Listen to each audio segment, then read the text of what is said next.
একদিন এক মশা দিব্যি বসে বসে এক লোকের রক্ত খেয়ে যাচ্ছিল। কিরে কি করতেছস তুই? আমার এইডস আছে। মানে আমি এইচআইভি পজিটিভ। ওই শালা তুই কস কি রে? তুই এটা আমার আগে করতে পারছিস না রে?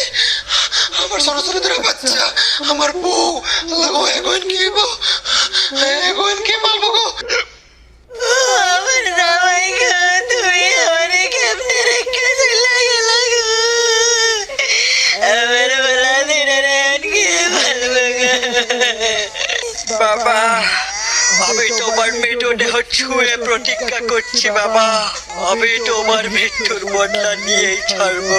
বাবার মৃত্যুর বদলা নিতে মশা চলে গেল তার মাস্টারের কাছে।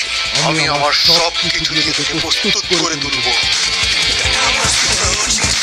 এখন তারপর কি হলো জানতে নিচের ভিডিও লিংকে ক্লিক করুন।